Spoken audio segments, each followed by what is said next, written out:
Hey guys, and welcome back to the channel. With this current bear market that we're in and the recession looming, I thought now is a better time than ever to make this video. Recently, I've been thinking more and more about how money relates to pretty much everything in our lives, whether you're aware of it or not, or whether you like it or not. I really do believe that your finances affect more of your decisions, your moods, and ultimately your happiness more than you think. Okay, before we get into the body of the video, please remember to hit the subscribe button and hit the like button too if you get any value from this content. It's the only way that these videos are going to get in front of people who actually need it. Anyway, that music means the intro is about to drop.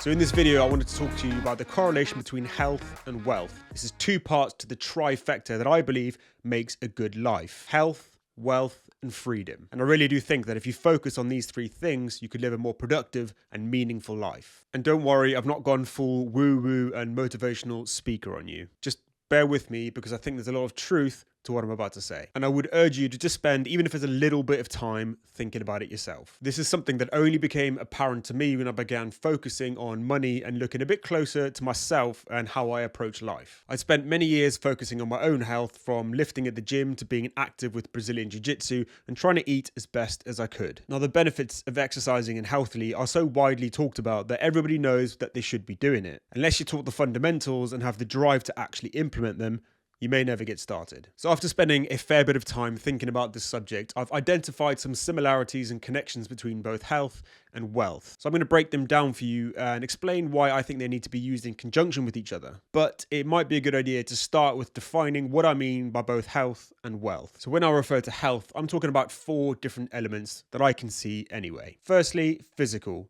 Taking care of your body and what you put in it, making sure it's in the best condition it can be in. Then there's the mental element, so being in a state of well-being, or the ability to regulate your moods, manage your emotions, and deal with stress. Social health is the ability to form strong, meaningful relationships with the people around you, from friends to family. And spiritual health. Now, I am not a religious person in any way, shape, or form, but I understand the importance of having a sense of purpose, a feeling of something greater. Now, when I say greater, I could be talking about humanity or even just your local community. It doesn't necessarily mean a belief in God, although for many people, that is what they believe. Now, that's a brief overview of what I mean by health, and I'll go into deeper topics like this in future episodes. But let's just keep it brief for the purposes of just clarifying definitions. Okay, so that's health, but what about wealth? Firstly, let's take a look at the Merriam-Webster definition. And they define wealth as an abundance of valuable material possessions or resources. Now, although I definitely think there's more to it than just possessions or resources, the word I believe is important to focus on here is abundance. Abundance is subjective. It's a feeling, and it's a feeling that you can cultivate. So somebody who feels that they don't have enough in their life can change the way they think to appreciate what they do have and realize, in fact, they do have a lot more than they think. This, combined with managing your money that you already have, trying to earn more money, and then ultimately building wealth for the future. Okay, so now that we've defined those two things, let's take a look at 5 connections between health and wealth. Firstly, and the most glaringly obvious parallel, would be budgeting and calorie counting. The concept of income versus expenditure rings true for both your personal finances and what you eat. If you eat more calories than you burn, you're going to gain weight. And if you spend more money than you earn, you're going to get poorer, or you're going to get into debt. It's about having a plan, whether it's a meal plan or using MyFitnessPal to plan your day or week ahead of eating, or just budgeting for next month's finances. The concept remains the same. It's about looking forward and planning, rather than looking back and realizing you ate a load of junk food and you bought more clothes than you actually need. So I advocate zero-based budgeting, getting to zero before you spend a penny next month. And this is widely accepted in the health and fitness community as how you maintain your body weight. If you want to lose weight, you need to be in a calorie deficit, so eating less than you burn. And if you want to gain weight, you need to consume more calories than you burn. And to maintain your weight, you need to break even, a zero-based budget. Okay, so I'm clutching at straws with this analogy now, but let's keep going. The goal, of course, with money is to never be in a deficit, also known as debt. The goal being you always want to be in a surplus, where you always have more money to allocate to saving and investing after you've paid for all your necessities. Okay, so the second parallel is delaying gratification, or thinking long term. And this, in my opinion, is potentially the biggest mindset shift that anybody needs to succeed with both their health and their wealth. The idea that sacrificing what seems like enjoyment now will give you greater joy and definitely greater reward in the future. Waking up before work to go to the gym and work out doesn't seem fun at the time, but nobody has ever regretted working out on the way home from the gym. And nor does anybody later in life look back and regret exercising and eating better. For me, this comes down to your time horizon. I think people who say you only live once, or YOLO, quite often have pessimistic views of the future. They just don't think they're going to live into their 80s, and they don't think they're ever going to be wealthy, so what's the point? Just live in the now. You don't know what's around the corner. And in contrast, the more optimistic people, and I'd say probably realistic people, understand that the chances are you're going to live well into your 80s and beyond.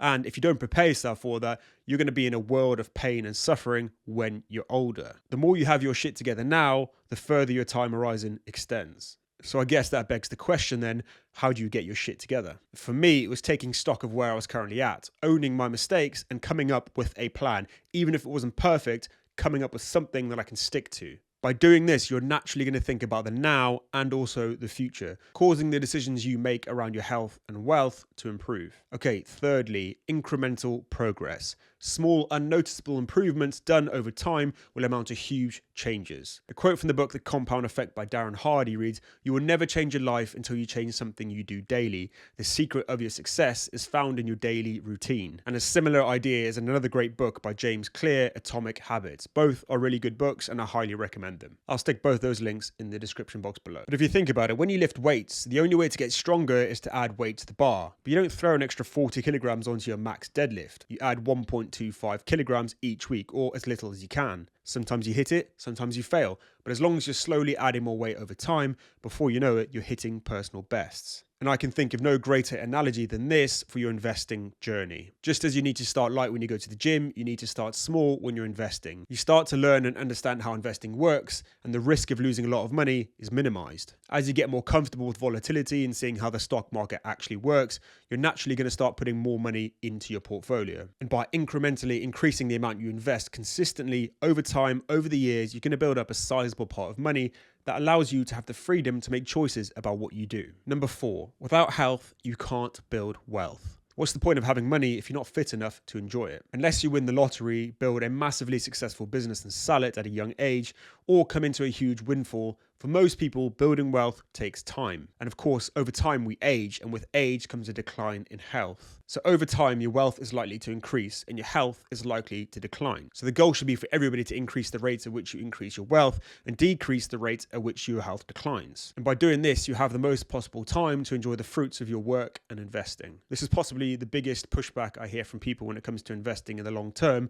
alongside the fact that your money is going to be worth less in the future. I never understood that one. But the idea that you should spend all your money when you're younger so that you can actually enjoy it before you get too old and can't travel and enjoy your money. And while I certainly agree you should enjoy the now and allocate money for that, I just don't know about you, but I can think of nothing worse than getting to an old age and having no choices and having to rely on the government to look after me. At the end of the day, we only live once and you only have one body to get through it. So the better you look after that body, the more you're going to enjoy life to the fullest, and it's going to allow you to actually earn more money over your lifetime. To quote the ancient Greek physician Herophilus, when health is absent, wealth becomes useless. Those Greeks.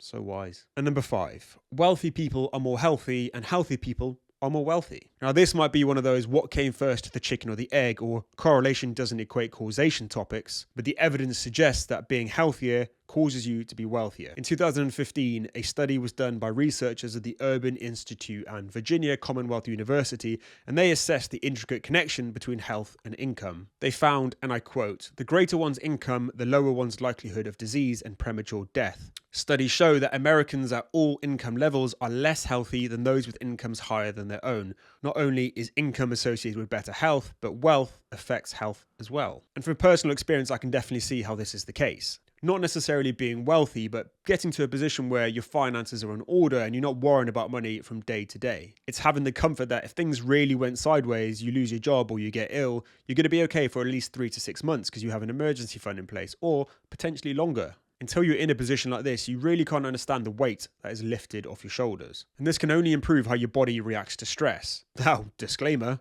I am not a doctor, and I'd recommend you go and check out the literature yourself, which also I will link in the description below. But from my perspective, the better your financial situation, the better you're going to feel mentally and physically. And there you have it. That is not an exhaustive list, and I'm definitely going to go further into these topics in future videos. Let me know in the comment section if you can think of any more. Thank you very much for getting to the end of this video. Please remember to hit the like button, subscribe to the channel, and you can even hit the little bell icon if you want to be notified in the future when I release videos. See you next week.